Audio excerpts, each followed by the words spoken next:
स्त्री के genital system की शुरुआत ओवरी यानी अंडाशय से होती है। ओवरी के अंदर हजारों फॉलिकल्स होते हैं। हर एक फॉलिकल खाली गेंद की तरह होता है, जिसके अंदर एक अविकसित अंडाणु होता है। 28 दिनों के मासिक चक्र की शुरुआत मासिक धर्म यानी कि मेंस्ट्रुअल ब्लीडिंग से होती है। मासिक के प्रथम 7 दिनों में ही ओवरी के अंदर फॉलिकल्स बढ़ने लगते हैं। इस प्रक्रिया के क्रम में फॉलिकल्स एस्ट्रोजन हार्मोन का रिसाव शुरू कर देते हैं, जो खून में मिलकर गर्भाशय की दीवारों को मजबूती प्रदान करते हैं। 7वें दिन सारे फॉलिकल्स बढ़ते हुए नष्ट होने लगते हैं, सिर्फ 1-2 को छोड़कर। ये बचा हुआ शक्तिशाली फॉलिकल बढ़ने लगता है और अपने अंदर एक अंडे को पुष्ट करता है। लगभग 12वें दिन ये फॉलिकल भारी मात्रा में एस्ट्रोजन का रिसाव खून में करता है।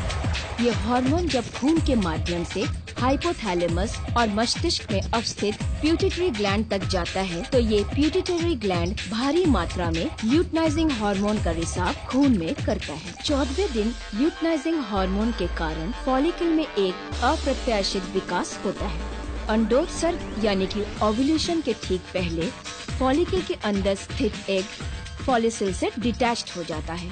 इस विकसित फॉलिकल से निकले रसायन के कारण 1 या 2 डिंबवाही नलिका यानी कि फैलोपियन ट्यूब्स उसके करीब आकर फॉलिकल को घेर लेते हैं।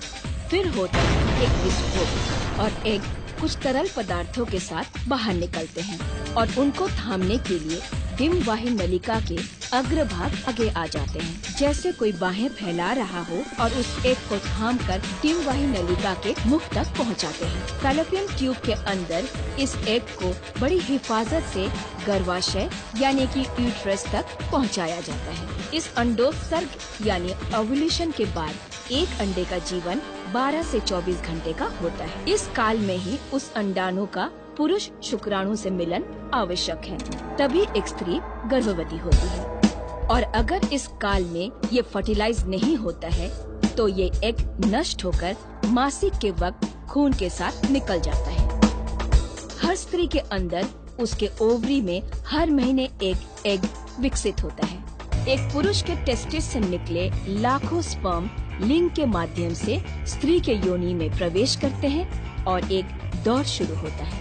लाखों स्पर्म्स एक अंडाणु में समाने की कोशिश करते हैं, मगर कामयाब सिर्फ एक ही होता है। उस विजेता के प्रवेश के साथ ही फर्टिलाइजेशन हो जाता है। स्त्री और पुरुष के जेनेटिक मटेरियल्स मिलते हैं और नवजीवन अंकुरित होता है और शुरू होता है 40 हफ्ते का ये सफर। हर दिन फीटस का विकास शुरू होता है। 21वें हफ्ते तक फीटस के अंगों का विकास हो जाता है। माँ उसके हर मूवमेंट्स को अनुभव करने लगती है।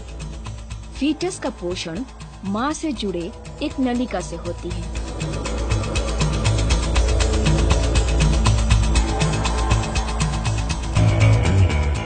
धीरे धीरे फीटस में श्वास प्रक्रिया की शुरुआत होती है।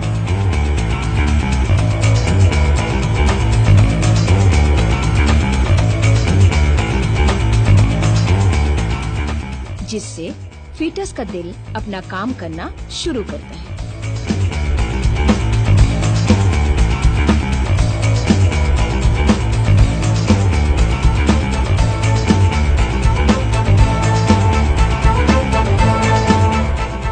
फिर 27वें हफ्ते के बाद फीटस का आंख विकसित होता है।